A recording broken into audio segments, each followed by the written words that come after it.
What up there, guys? This is Jugget82, and this is a review of Ghostbusters 2016. Now, before this video gets going, I'm going to say, first of all, I'm a huge Ghostbusters fan. I've been a huge Ghostbusters fan ever since I can remember. I'm a huge fan of the two movies. I like one as well as I like two.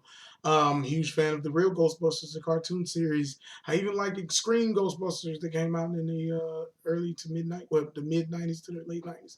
And I'm gonna tell you something.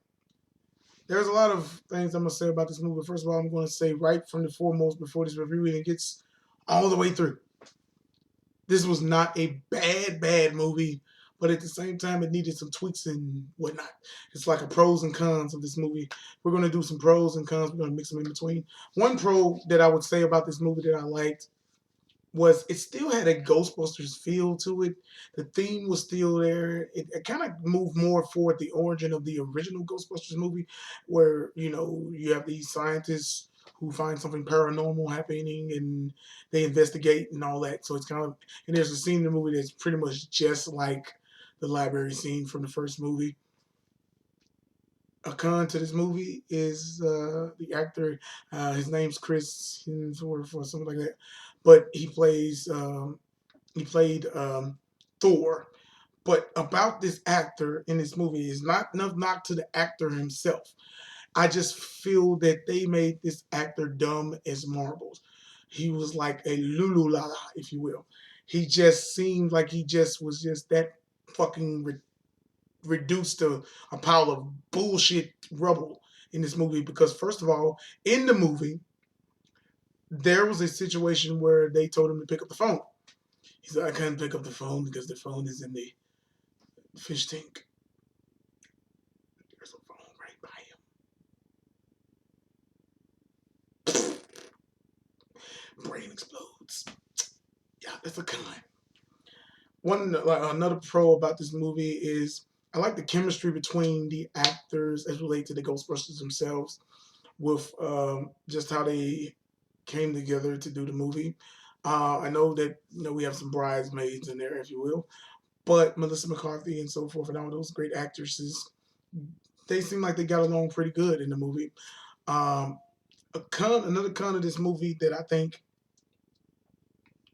hurt it was why did they not have this movie connect to the other movies? Why they didn't just show that this was actually a continuation of the first two movies and therefore because it felt weird and it felt fucked up to have cameos from the original Ghostbusters, and there were cameos from Janine, played of course Annie Potts.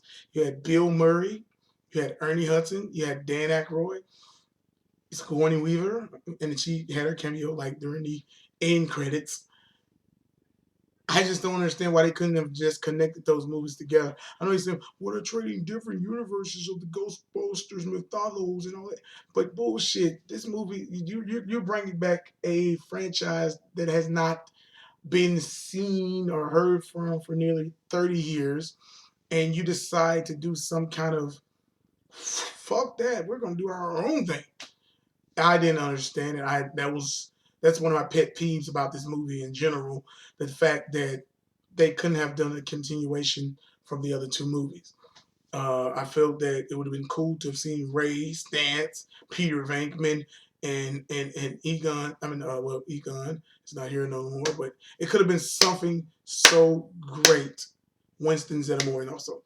Don't forget to say Winston, but it would have been something to connect those movies together and have it a bigger tie-in to this movie. I think that's what probably hurt this movie a lot, is the fact that it came out as just it's on its own. And then it's just like one scene where they didn't even give themselves the name. The news gave them the name Ghostbusters.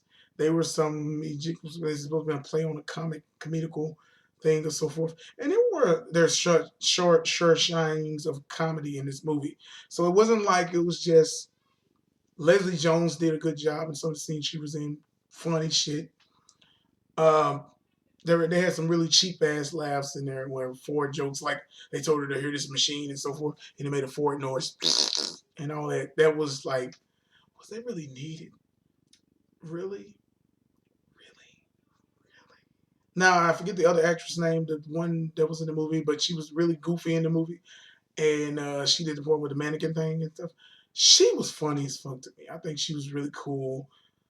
Just overall, I liked her performance in the movie, and you can actually tell the characteristics from each actress where they were with there. Of course, Leslie Jones was Winston, of course, and unless I have to say because she was black, but um, with Melissa McCarthy's character, she was more of the Egon Spengler character, and the other lady's character of Kristen Wiig's, her character was more of the Bill Murray character because she was trying to be like she was looking at the Chris Hemsworth guy, like ooh wee sexy sexy and all that shit, right? So you had that characteristic, and of course, the one that I liked the most in the movie of the goofy guy, the actress. I wish I would know her name. It's off the top of my head, I can't remember. But she reminded me so much of Ray Stantz, Dan Aykroyd's character in the original movies. Very high energy, very comical.